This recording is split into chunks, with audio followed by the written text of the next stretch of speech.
team of the season grind has officially started for me, and in a previous video I did break down everything that I was planning to do, such as keeping my team, not looking to buy any more players, doubling down on trading, and also grinding as many packs as possible that we can actually save to then open for team of the season. But in this video I'll actually go through exactly how I will be grinding those packs in the most efficient way as possible. But before we do get into the video, if you're looking to get some very easy coins, then there is no better place than Mule Factory. Head over there to get yourself some cheap FIFA 22 coins, completely reliable, and if you use Fnatic5 at checkout, you'll also get yourself a 5% discount. Link can be found in the description down below. Getting back into the video. For the new year we did do a similar thing. We grinded as many packs as possible so that we can open them during the team of the year promo in hopes that we could get someone good. I did only manage to save 200 packs, but that was enough to pack Donnarumma plus loads of honourable mentions such as Chiesa, Mendy, Bonucci, and we also got about 4 Benzemas. I'm now going to do the exact same thing but with team of the season, and normally with team of the season it is a lot easier, mainly because it's coming towards the end of the year with Ultimate Team and the pack weight just seems to be better. EA seems to be more generous, so we should be able to get a lot more high rated players compared to what we was able to do with team of the year. Now if you didn't know, normally team of the season starts at the end of April, beginning of May, somewhere around there, and it lasts for about 2 months as each week we get a new team, which quickly ramps up to there being 2 or 3 teams per week. So there's going to be a lot of different players that you should be able to get within your packs. And before all of this kicks off, I want to get at least 200 gold packs stored in a club, and this is how I'm going to do it. The first way, most obvious way, is by going through division rivals. Division rivals requires you to win 4 or 8 games per week for you to claim your reward, and I'm going to do that. As soon as I do get my 8 wins, there is no point of me sitting there to carry on playing any more games within division rivals because I will not be rewarded for it. It does help out with my seasonal milestones once we do get to 90 games because you do get a reward for that, but it's really easy to reach your milestones anyway, so you won't need to be grinding it every single week to go way above and beyond. With my weekly rewards from division rivals, I will be looking to go and get the untradeable rewards. For me, it really doesn't matter. I just want to go and pack a team of the season player. I don't care if I get a team of the season player and want to sell them on, because at this stage of Ultimate Team, once we do get to team of the season, near enough everyone is going for next to nothing. Everyone will probably be round about 100,000 coins or less, with there being a few exceptions of the extremely high rated players, the extremely desirable players such as your Messis, your Ronaldos, your Mbappes, your Lewandowskis. They're still going to be up there to be slightly more expensive. But for the majority of players that get released, because it is the end of Ultimate Team, and even though they may have really good looking cards, probably not going to be valued that highly. After your 8 games of division rivals, there is no point of you continuously playing division rivals. This is where you should move on to the next game mode, and I recommend going through FUT Champions. You have your playoffs and your FUT Champions final, each of them giving you pretty decent rewards as soon as you finish. I no longer want to deal with the stress of going into the FUT Champions finals, so what I do most of the time is go through the Champions playoff, and I can fairly easily qualify, get my rewards, and then I will go into FUT Champions, but I'll only play a couple games. If gameplay is pretty poor or I'm just playing poor, I'll forfeit the rest. The good thing with this year with Ultimate Team is that within FUT Champions, even if you lose, you will be rewarded. So you can forfeit all your games and you will still be able to claim gold packs. There are some packs within here which aren't worth keeping. It's pointless to keep your team of the week packs if you reach those types of ranks, and it's also pointless to keep your player picks.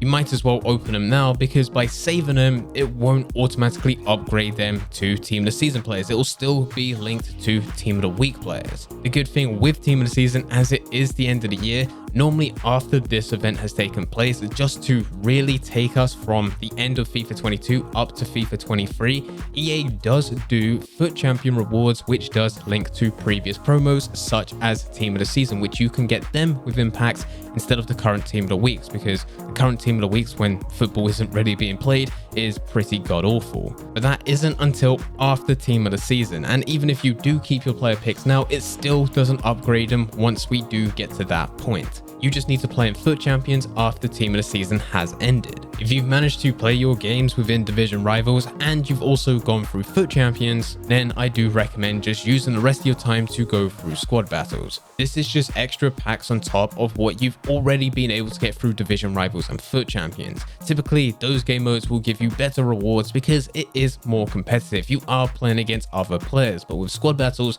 it's just about getting as high as a rank as possible. If you can get to the elites as well as even the top 100s, you're going to get some pretty decent packs, but it's not easy to do so. Just set whatever difficulty you're happy to play and play through some of those games. If it does mean that you're only going to play 1 or 2 games per week within squad battles and you're going to end up within bronze, silver, or even gold depending on the difficulty that you select, it's still packs on top of what you've already been able to get. And by the time that week finishes, it's worth going all the way back through this again, where you start with division rivals, go through FUT champions, and go through squad battles if you have some time left over. If you are looking to stack up FIFA points for team of the season, it is worth spending some of those FIFA points on draft if you are good at the game. If you use those FIFA points just to open packs, you're only going to be able to get the packs that are valued for those FIFA points. But if you use them for a FUT draft, especially if you're going to be going online, you can actually get something a lot better than what those FIFA points can actually buy from the store.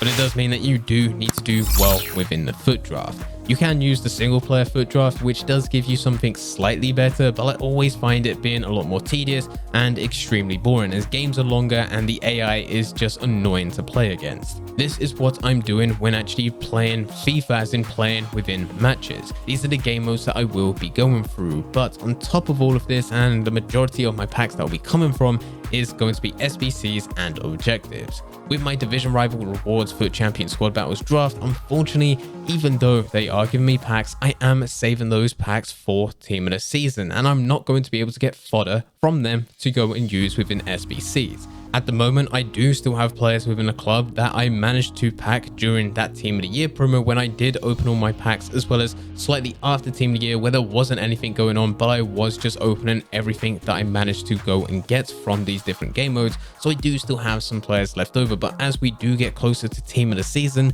that's going to start to cut a bit short, as I've used a lot of those players for different types of squad builder challenges. This is where trading comes in, and I will be trading to get as many players as possible to make coins and use those coins to get players which will be used for SBCs.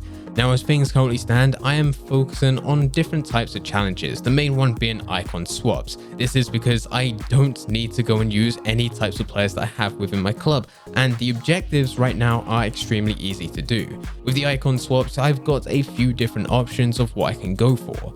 I do like the idea of getting Henry just because he'll fit into my team, but if I don't get him, I can go and get any of the packs that are available and just save them for Team of the Season, with them giving me a very good chance of getting a decent player. I'm also looking at completing marquee matchups on a weekly basis. I am doing this already. It's extremely easy to do. It's not a challenge whatsoever. And then on top of that, there are also league SBCs, where the huge bulk of these are getting completed by going through the bronze pack method. I'll open bronze packs, store the ones that don't sell to my club, list the ones that do sell onto the transfer market. That will hopefully fund me being able to buy bronze packs, but with all the players that I've sent to my club, I can use them for bronze upgrade, some of the cheaper league SBCs, use them to get silver players, use those silver players to go through these different SBCs, and so on. Eventually, over time, especially the fact that we do still have 2 months until this promo starts, that I should be able to get a good amount of league SBCs from this. And the final way is by going through objectives.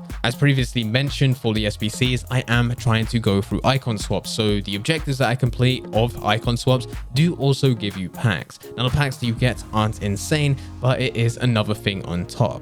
Plus, the icon swaps themselves should be able to go and give me some good rewards. There's also seasonal packs, which you're naturally going to complete anyway. Even if you go through Ultimate Team, no matter what you go through, you'll be able to get XP and progress through the ranks, where you do get a few good packs towards the end. Now, with the majority of objectives that are there, I won't be going out of my way to complete them, but I will be able to finish them naturally as I go through different types of game modes and just play normally And without even checking, sometimes I'm able to finish certain challenges and I'm able to get a reward from it. This is purely because I don't spend a crazy amount of time on FIFA during the week anyway. Normally when I do spend a lot of my time trading. But anyway guys, here is exactly how I'm grinding packs between now all the way to Team of the Season, and in that time I'm looking to have at least 200 packs saved. Now just because you save packs doesn't guarantee that you will be getting a good player. At the end of the day, it still comes down to chance. There will be players out there who don't even save packs, open one preview pack, and they're able to go and get a Team of the Season player, and a good one at that. But there will be others that save hundreds of packs and they don't get anything. This game is still based down to luck, but I like having quite a lot of packs which I can open on stream in hopes that we can get a Team of the Season player, and the more packs you do save does increase your chances, but it's still not guaranteed. If you do have any questions about anything, then please feel free to leave them in the comment section down below. But anyway guys, I hope you guys did enjoy. If you did enjoy, don't forget to leave a like and subscribe. But for now, I'm going to see ya.